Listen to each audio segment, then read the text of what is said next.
all day replaying like we had it on record. I'm missing a minute. Yeah. I take bad chances. But look, you was big damn mansion. More than you imagine. I want all of them kisses. Mistletoe for Christmas. If you ain't got it, don't get it. If you got time, it's no limit. Won't you give me something that I wanna do? When I see the sunset, yeah, I wake up you. I wake up you. You're all I want to. The pen is by my nightstand. Now I wake up you. Okay, guys, good morning, good afternoon, good evening, wherever you're watching from, please like, subscribe, and share right here. The subscribe button right here. Check this out. It's on Amazon.com. Hip hop and Igbo culture by yours faithfully, Martin Ifeanyi Quick. Alright, you rock. So go check it out. It's also available at St. Teresa's Catholic Church, Umunya, and also available at St. Michael's Catholic Church, Abacha. Check it out, alright, you rock. Dalo. You ain't gotta be a dancer. All I need is your love, girl. You want to change my mind. And I can see you every day. So baby, won't you give me something that I wanna do? When I see the sunset, I think of you, baby. I think of you. You're all I want to. Your pen is by my I should take you on this smooth ride. Let's go! It's the morning drive on 103.5 Ebola DFM. Keeping your morning engaging as we take you through the smoothest ride on radio. From 7 a.m. to 9:30 a.m. Getting your morning inspired. Be informed. Let's interact only on the morning drive. Make it a date with Martin Ifeanyi, aka Meta. And Christy, FUMNR, aka Classy. From Monday to Friday, from 7 a.m. to 9:30 a.m. On the morning drive. 103.5 Ebola DFM.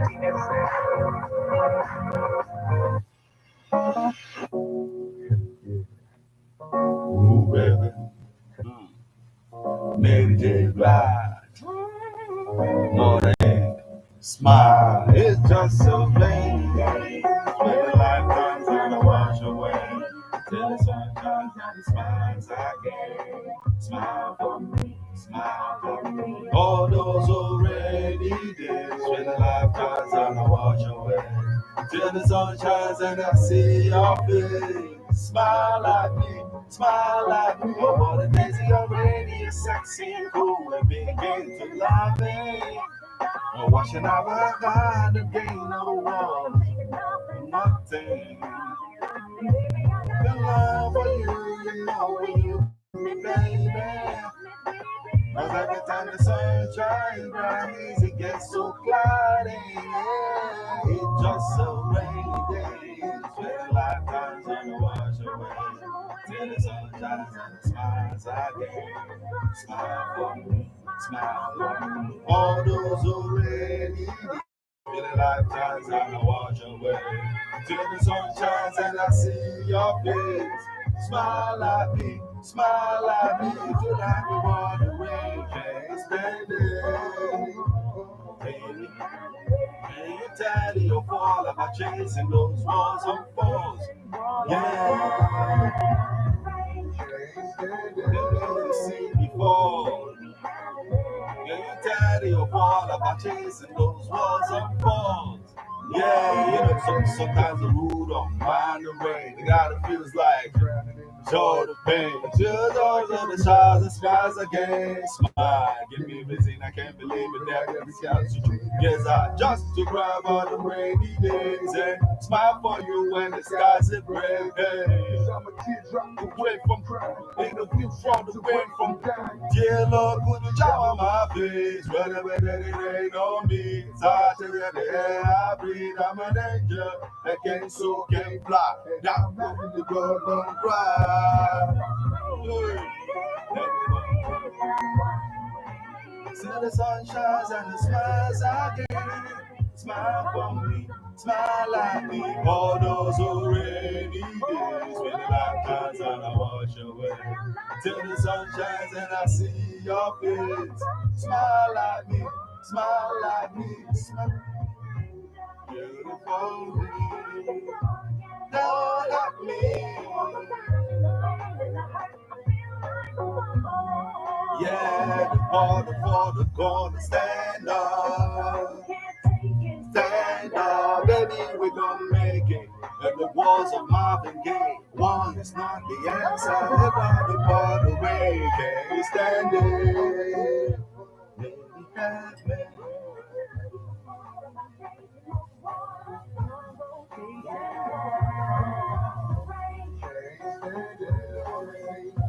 Baby, have me. Yeah, it's just so rainy day. Yes, it is what it is. It's drizzling this morning. And we thank the King of Kings and Lord of Lords, you know. On a very good day. Today being the third day of May 2024. A day of freedom. Because if you look at it, you know, it's a day. We also talk about press freedom. Don't weigh your heart of freedom free. Freedom believe whatever you feel. So feel something real, baby. Hey, hey. Yes, it's a day of freedom. Equity also to Adega on a very good day, but it is also a day, you know, lazy people give a lot of excuses. A lot of things, you know. And not a lazy person then wear a lot of excuses. The reason why they failed. Government no to government semen over that. Akama level go now. The words of the lazy person. Because it takes a lazy person to just sit around and keep blaming others for his woes. Why others are making move on other somewhere and I say move. If all the time on a guy some guy. Because time won't anything vision to carry out as well.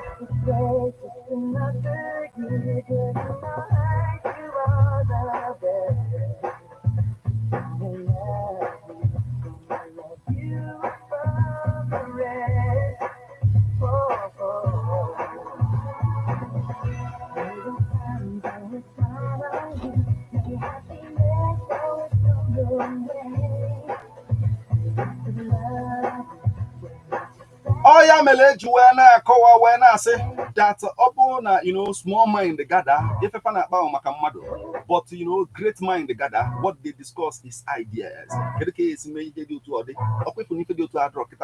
Bridge this market, a lot of things. I got Makiana this particular edition of this class never one at the 103.5 up one no more metal. No, class. Yes, we should go this morning. Go see I go keep as well. We have a lot of things to talk about, and you know the party right here is yours. You get involved and send SMS and we know WhatsApp messages celebrating the people, celebrating around you this morning because it's a beautiful day, and we must celebrate the beautiful people born today.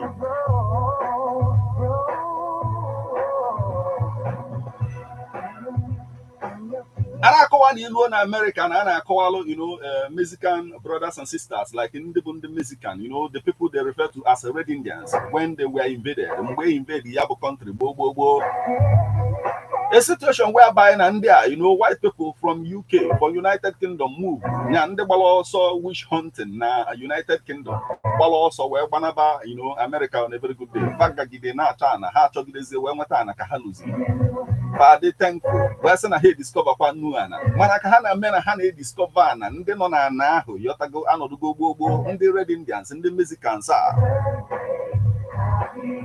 As an appetizer today in an iron, you know, a phone on American, I say on your Mexico. Go back to your country. This is our country. Manina and Nyawanya on a very good day. Asusu Ojueba City, but California, no Mexican name be fan. And if we focus San Francisco, Kede for Sandoka, Mexican. And when I put an American say that this is Westminster Avenue and do to Yagasi Yotago.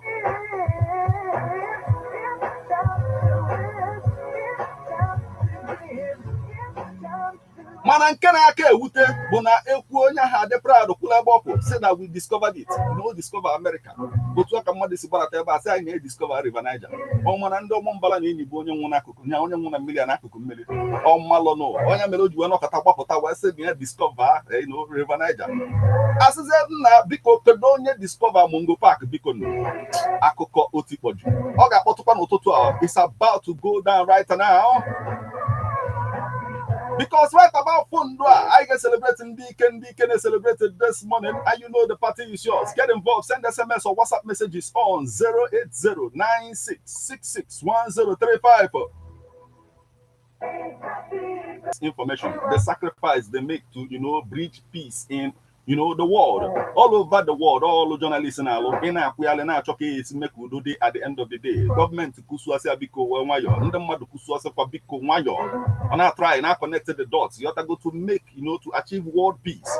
And in the process, sometimes and I to follow for journalists, in as much as these people are harmless, any harm, towards them. But and I want to catch you have to go to journalists. It's a very good day for us to, remember somebody like Khashoggi. It's a good day. We must pay attention to the people, the prisoners of conscience, both the journalists in Abamboko, Wadema. Ochilinanga, na Nigeria journalists, anything, no one all of Kahana, na yo because system malo case in make sure that today, International Press Freedom Day, naga amai feme ka poputa ndi nina pochinanga bo journalists just na bombo yotago ka udochia. But right about Ketafo, we are going to start off the celebration because now we are Kendi celebrated today and only Kizi Ayeju Manite where bolo somebody who goes by the name Machiavelli. Man that inspired Tupac Shakur back in the days with Akukuya and about the Prince. And they could know that the Prince and Miss go a lot, or they go a lot of things. So today we celebrate Machiavelli because I go to know Toto Ayana see again. Happy birthday. Yes, it is what it is. Get involved. Let's celebrate you too. Happy birthday. Happy birthday.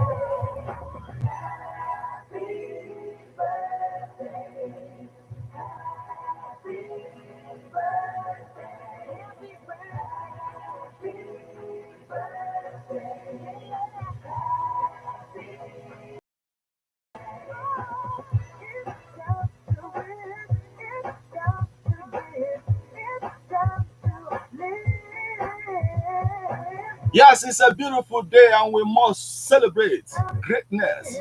When walking back in the days, when Bobby Kaduna, back in the days, and the model looked from all angles, and I put Kaduna of all places. You have to go performance, off the cook.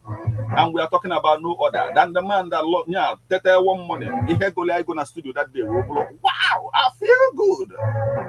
We are talking about no other than James Brown himself.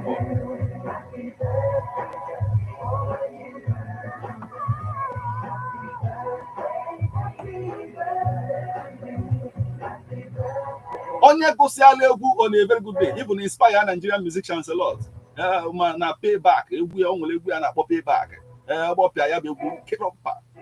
Otu osikwu ego ya bụ ihe ogosi. Ndị Nigeria wee sị mba anyị agwala fa ka ọ sound ọka ife ihe si n'Africa n'isi onwe fa.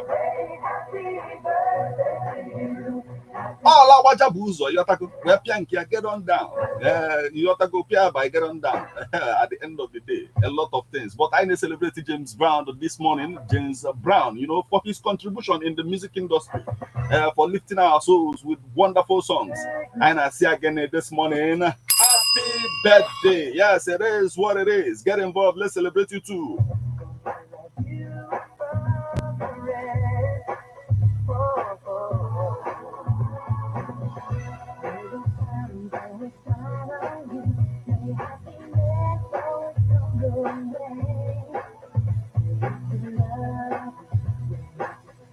Yes, Sonia also I celebrated this morning where Bolo, you know, a music executive, American music executive who go by the name of you don't know who we're talking about. This individual, oh Nyana Jay-Z, you know, set it up with the record level and Rockefeller back in the days, signing a lot of artists, Kanye West, Twista, signing a lot of wonderful artists. Jay-Z, you know, as an artist, no Freeway, Memphis Bleak, Benny Segal, I the two updated,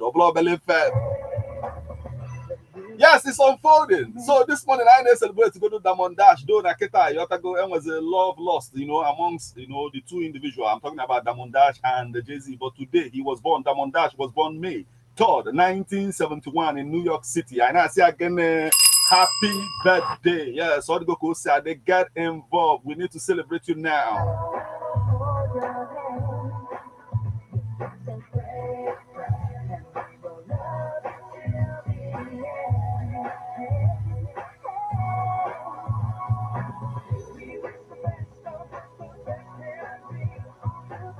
Yes, the next person I get celebrating Ototua.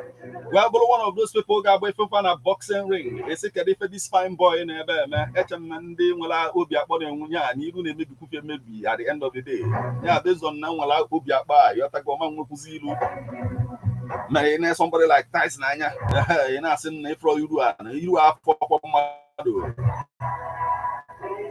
but the individual I know could go to Niso where you go, fine man, fine boy. When I in a ring, he on a Maradroma, Betolin corner than the mother Niso.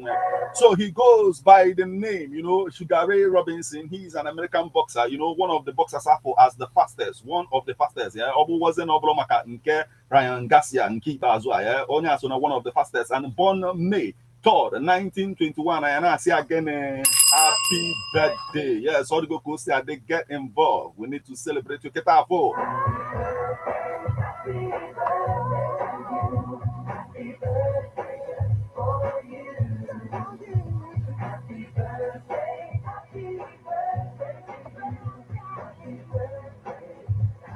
Keta, I want a message in Lanka, also Francis Nnamani, and he's joining us from Amagunze in Enugu State. Or good morning, metal and classic. Happy birthday to all those that are celebrating today. Wishing them sound health, long life, and prosperity. Congratulations, my brother. You know, for praying for them. Bag them in your account in Jesus' name. Amen. Happy birthday to you. Happy birthday just for you. Happy birthday to you. Happy birthday, happy birthday.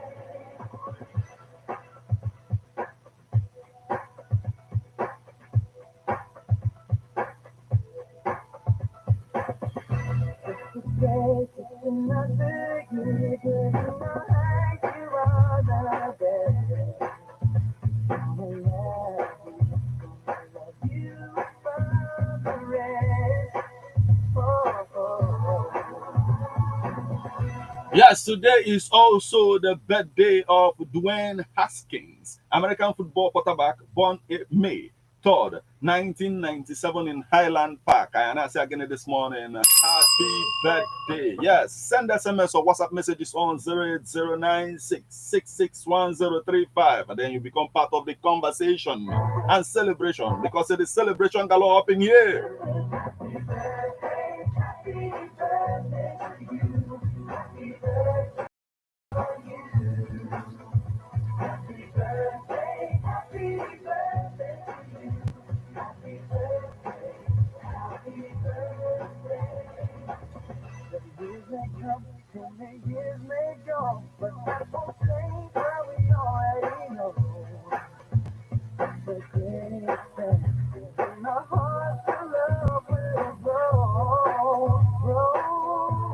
Okwa Fondua, I have a Tabagona Jacketa for Kai celebrating Deacon is celebrated this morning.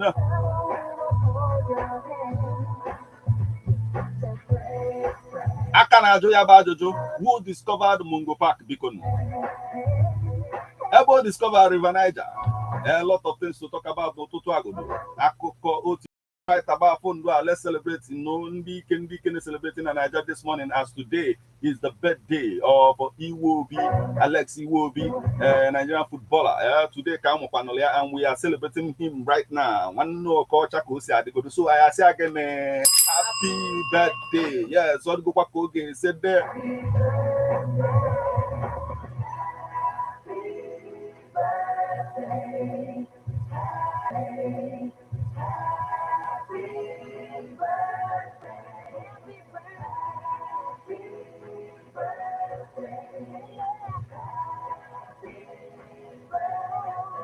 Today is also the birthday of a Queen Diva. Screen Diva Nisi Ongagodo. When it comes to Nollywood, how can you mention the name Nollywood without trying to mention this name? Also Nandemele Wabole Fobo on a very good day, because back in the days, whenever you see a love story, you see that ransom no amonyama, you see that Neponka, you have to go Obolo love without language, Yefukanka Obolo love from abroad, Yefunko Obolo love but never fails. You have to go a lot of love stories back in the days. Mana was in Kaya Nakata, Yotago, Ifu Katie and Yana Chego Arenze, or Nagagefa. If I are John and Cabo, could this be love? Based on Chego Arenze, for today we celebrate Genevieve Naji. Today is our birthday, and I say happy birthday, Keta 4. Happy birthday. Yes, get involved. Let's celebrate you. Go see Adi Godo Keta 4. Yotago. Happy birthday, happy birthday to you. Happy birthday, happy birthday.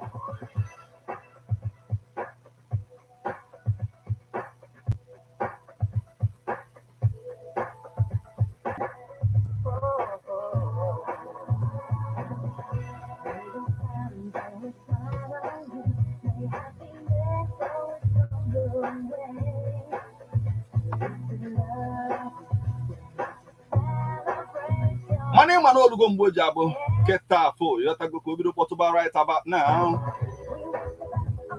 Because as we proceed to give you what you need, satisfaction, get the better guarantee. It's time. Let's get ready to rumble.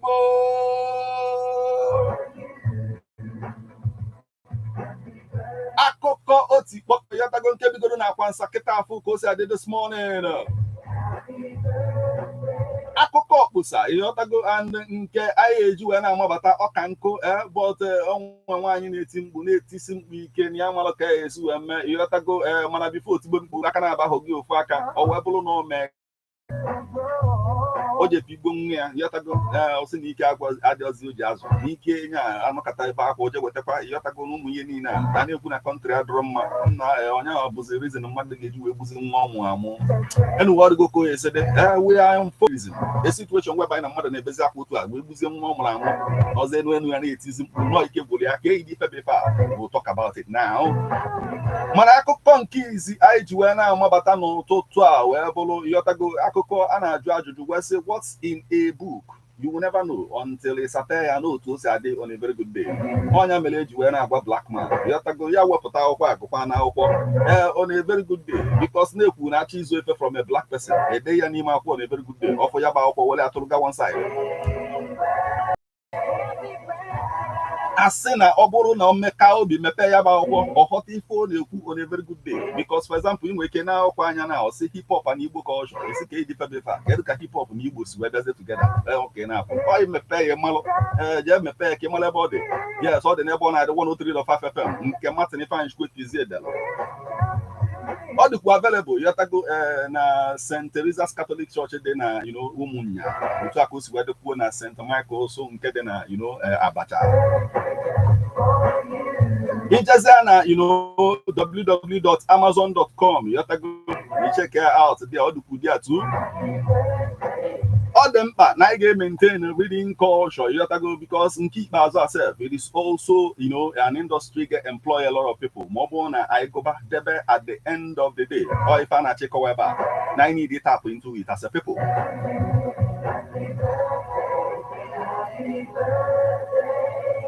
And then on a day and they celebrate, you know, press freedom. The press is free. Now the paper,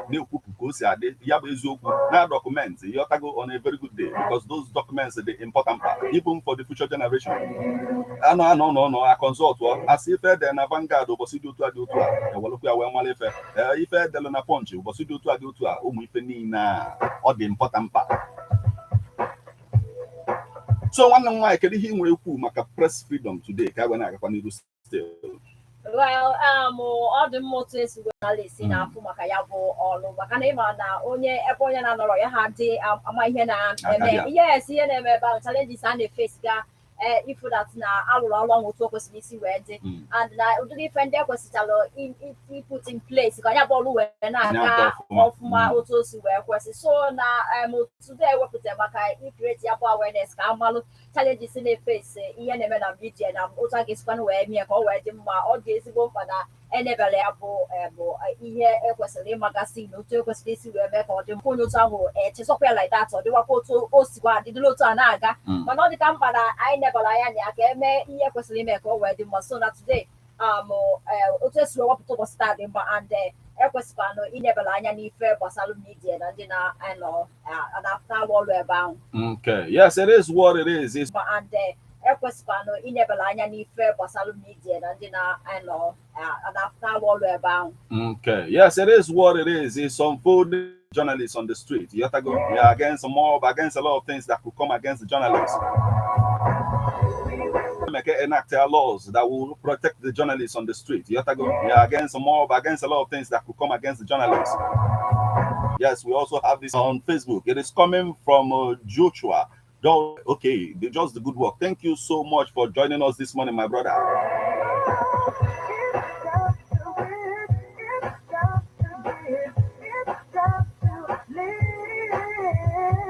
As of the fact of what you're saying about, you dating yourself, I don't get what you're saying about dating yourself. My brother, based on you dating yourself. It is unfolding right about now.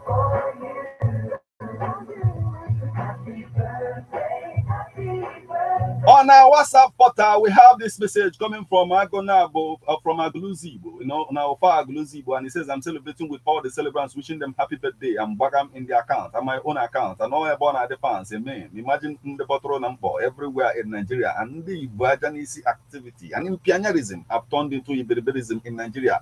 Akoko Otipoju, Ejumayo, when I report Udo Metal, Dalon, my brother. Dalo, thank you so much for joining us this morning. We also have a message. You have to go here to develop the person notable, wonderful. You have to go, my brother, offer to Dapo last. It is unfolding. Akoko Oti Boju. We are venturing into all of them. Kiwe weke we bata we wa ifi lo nihe ni na. Akoko ozo aiji mo bata no toto anga no bazidia na. You have to go. Na mo abagombo. Na so no okenye zuo umu ya. Nya parents zuo na meso maka azu bia. Osimba no rugo mbunga azu zim na. Sefangba jebeze no so don this man no pugubo, bride price at the end of the day. Mana ada chopota na ụmụaka o mere fa dị underage the thing we wutere nne ya wee kpọrọ ya wee jebe court yotago apesia ya bụ ikpe amalia ikpe yotago ka na amụ ya ikpe ejos ti ya handcuff n'aka kpọrọ ya na-apụ ụmụaka a wee na-enene papa ka akpọ papa na-apụ papa nọdụ ebe ọ nọ na-akụsi ụmụaka na-agwafa ọkwụ na afụgo unu emego akwam handcuff don't worry ga-eme ọ sị fa bebe ekpere ka ọnya nwa nwụọ na nga ahụ maka ọ bụrụ na ọ dị ndụ pụta na o mesịa fe ihe abụrụkwa ihe ọchị n'otu o si dị n'otu ebe ị na-enegoro papa anya ka papa nọ na handcuff na-apụ out of the frustration ọ na-akụsu mmiri ya ezo ije na-egwu all the serious. Yes, all the serious. Apart from no family, nna na ụmụ ya. Ọ bụkwa ihe gbasara ụmụaka ha. Ị na-emekwa ihe ga-adị ha mma, ị na-consider kwa ha nwa n'onwe ha. Ha chọkwalụ number 1 bụ na ha ka dị underage. Number 2 bụ na ha kwesịrị ikwetara onwe ha na ha ga-anụ ya bụ di ọ bụrụ ife ga-afọ ọsụfa afọ because na ọfa ga-anụ ya ọ ha na-aga be di ha biri with di ha ọ bụrụ gị nwa so no ihe ha kwesịrị iji obi ha wee kwete. So a lot of things that involved and ọ bụrụ sọsọ na ha report to papa ha now and ha sikwa n'ebe ahụ wee pụtakwa ha danụkwa the ifu the whole thing is so complicated. Then ha dụkwa nwa na enyu ya I think ha mụtago nwa one of them. And then papa here enyego punishment ihe mere adịrọ mma wee nọkwa n'enyo wee na-akọ ọkwa dat ya pụta ọ bụrụ ife kwesịrị isi otu wee dị ma bụ na usoro ekwesịrị isi wee gaa bite ike make their own choice then ọ bụrụ ha gwa take care of their parents na-eme ya ebe a ọ bụrụ ihe a na-eme expect na oge rutu an extent na a ga-asị na a father pushing ụmụ ya ka faga dị ga n'ọdị ha chọrọ then ha ya takwa azụ na-asị na ihe mee ha then ejirikwa dị aka nwụ wee sịkwa pa ha ya fada na ọ ga-aga ihe dị n'ihe niile a ịghọtago ofu na-akọwa na n'aka dị 14 years papia gbanata ya from school kpọnye ya nwoke elugo 70 something years ya na onye nke a nọgide emesịa ọgba ọsọ ọ gbanatakwazie onye nke a return ngọ na ya da anụzi papia kpọlụkwu ya tikwa n'aka nwoke ọzọ dị 34 years ịghọtago na ọ sị na onye nke a na-etie ife all the time na otisie some days na ihe okwu dị mmanụ mere ya adụrọ mma ekwu okwu ebe a ka m na-agwa gị mana asị mara ife mere dis people ma the man self mere idife a sekpurukwu onye nke a ka ọ kọwa idife ọ na-eme on a very good day ọ dịgo ka o si adị n'ụtụtụ a ịbatazie ịgwa anyị filo n'ihe niile a ka o si ahụ food right now ọ bụrụ nọọ gị kedu ka isi fụ ya bụ efe a lot of people ga na-asị gị eyi ọ bụ ọzọ nwa ya but the law stipulate na oge elu 18 ka e wee dị shọ na ọ dịgo ma shọt wee jebe ife dị na ya otu o si dị na Naija ịbatazie ịgwa anyị filo n'ihe niile a ka o si ahụ food right now.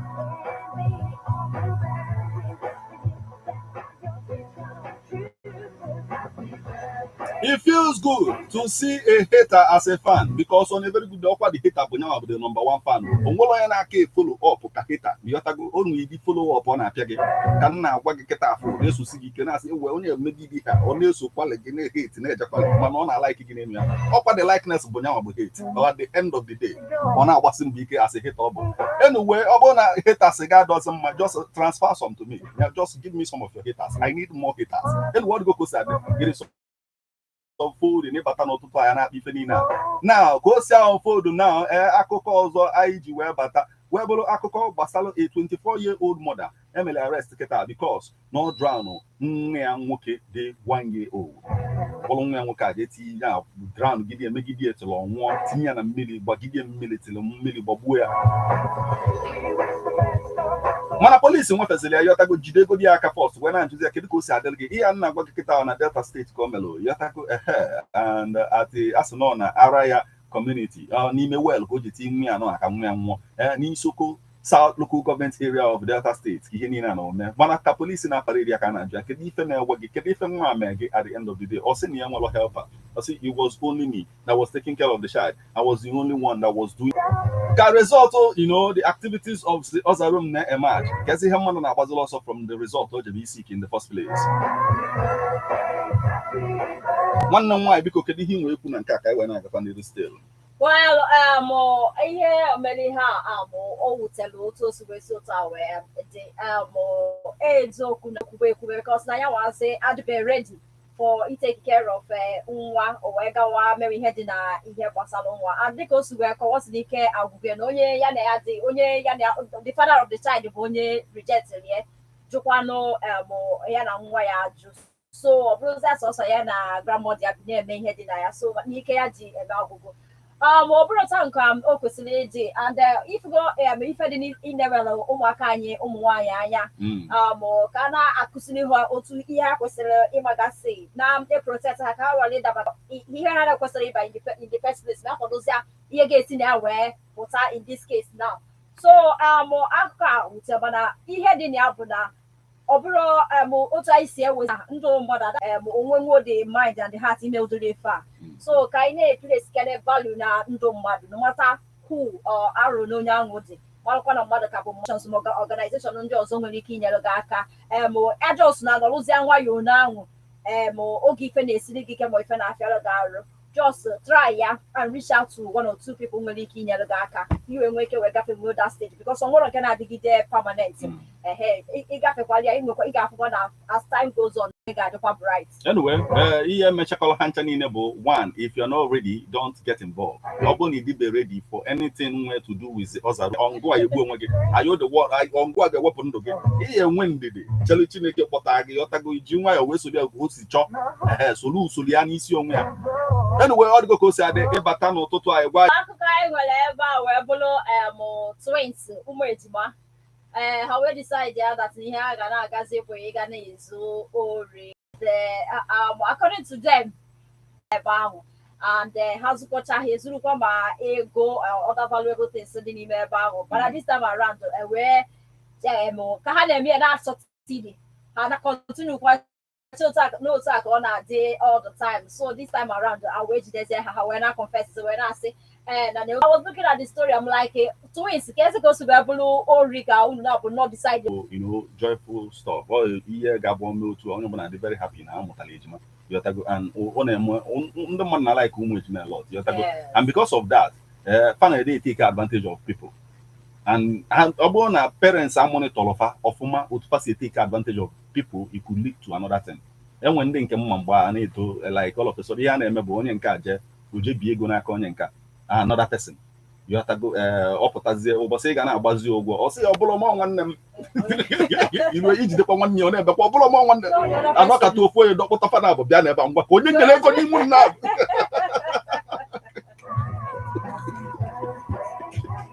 Anyway, all the go started. Battle to Tila or the Yabo who goes on food. Classic. Okay, so another thing we Jamboree also put here. So some of the students when cool because even okay result to put out for the gun on our rejoice for them were and so there for the last in the house call so low. The other person now senior, I think 38. Can the guy see where parents can you fair game, make a school where so another one when I said that now cousin ya promise in the cousin ya promise in the land. Yeah, because Nabia will have the father on according to example. So Papa when I say cousin ya help motivate ya. Yeah, when I motivate we say na again more and that's a piece of land or score high. Yes. So we make here now. What's the good results? Now, see, Mwani get Yazimo and you were so surprised. Now, see, I just make compromise. Go away, motivate. Okay, enough. More the common in castle, Ludo. You know, the only thing make them work a pass. Now, we're by TD. The thing there is, you know, life is all about, you know, the amount of work you put in is to get at the end of the day. You have to go, money hotter than you on a very good day. So, work, you have to go at the end, you get a result. Obalulu, you put an we will on a back. If people be him with that, if people be hitting, all those wedding is somewhere, you have to go. Only now, when you're passing off, I will be so happy. You know, that Russian parents, yeah, pass off my no, I don't. All we come but that week itself, more better than Gajamba, only corner somewhere before the person food right now. But the truth is, eating you have to go in life. The amount of work eating, you like is well. Or you know, until daybreak. You know, in a way, you was away from heading at the end. Now, engage you 1 or 2 where's a chili jackie when we can wear better where if you don't need any on food right now and the Akoko engage you as a chili galway below. Akoko basalo reno or mockery or can any advice or basalo like you have to go join the club attracted to the person because no one they are attracted because on half on a passive on a bachalo ego or the same floor on a bumbo or dop attracted. No, can I hand a japuzi, you know, prayer warrior, call not donate the at the end of the day, and chineke chopper can wine. You have to go a site dear Fiaco be not beyond will be Polina from time to time on a very good day. Pale budi etetola n'ụtụtụ n'anya ihe izi ọ na-afụ ọmagodo ọsọ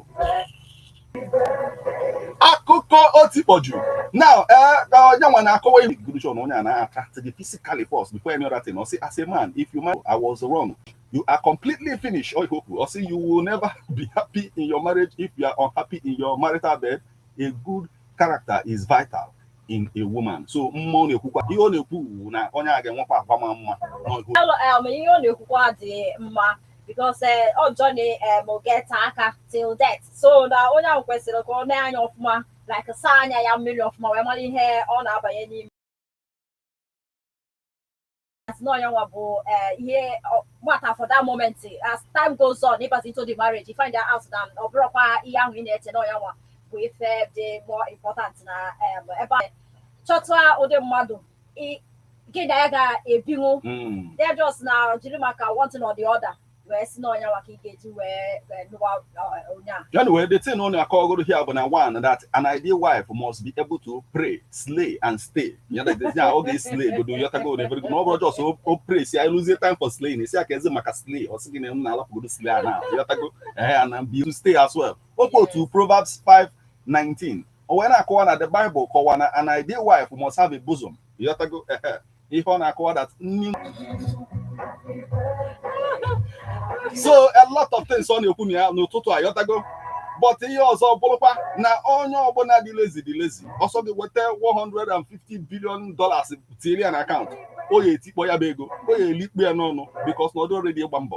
On boy me on a bosembo. You got is 070-3445-93 070-4559-2210. Can you hear from you now? The China put. Let's hear from you now. Hello.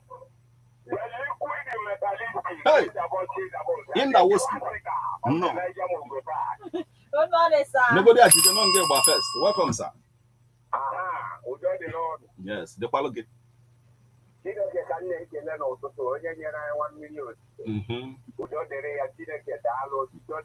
Yes, sir.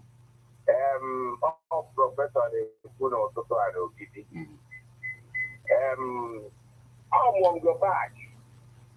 I find the river Niger. I told you you found the Mungo Park. Don't even classic.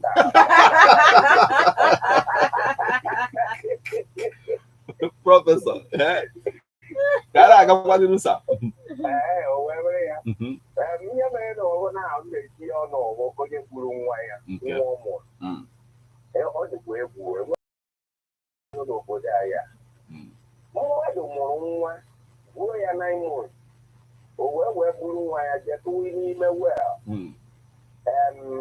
Where you get out, the million war or your blue way. When I see Ayana said that and she's tired of taking care of her. And overnight, he never started. Shame onto that woman. Incredible, unpardonable sin. Sin against the creator of God, which is unpardonable. As a man, what I am made, but so I am made. Where they go to a kind of mother, where I am. If you go, so only one final order is taken to the possibility to make one. Yeah, one way of the deal for you. Okay, if you get for what I want to know, but I hear what I can do, then I'm married, and the wife to go. That woman, I don't know if I can all the punishment.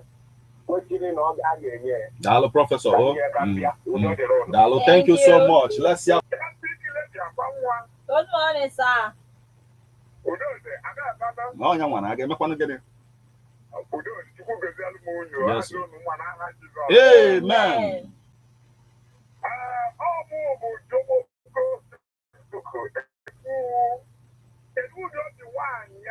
Jomoko. Yes.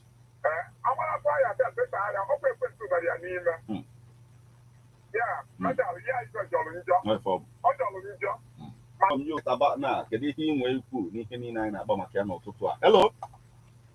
Hello, sir. Yes. Good morning, sir. Good morning, my sister. Keke man on Totua.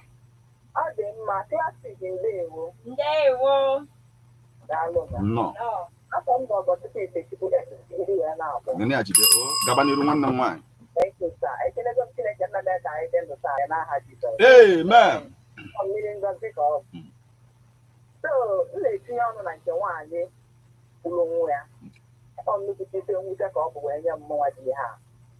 When I can like any net, and I call up. Really, and then.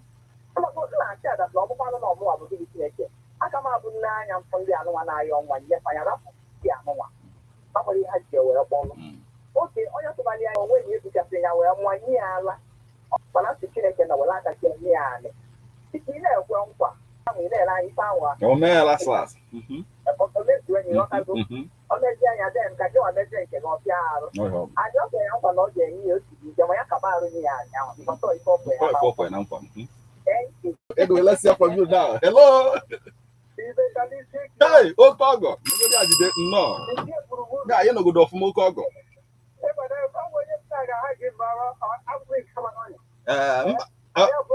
Don't worry, I'm good on your car. In what the packet teaching common send again.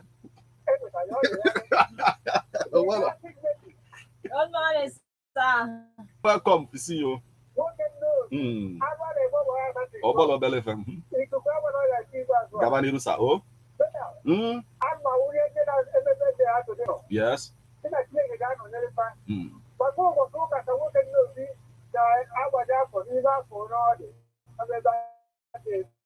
Well, yeah. So I'm going to invite on Sunday. Okay. Yeah.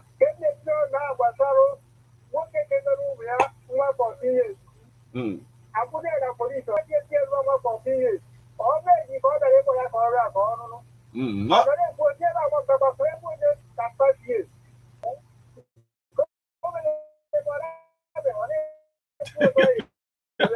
Okay, Prophet in Casino. I am not one again. Oh, say about you, Dollar.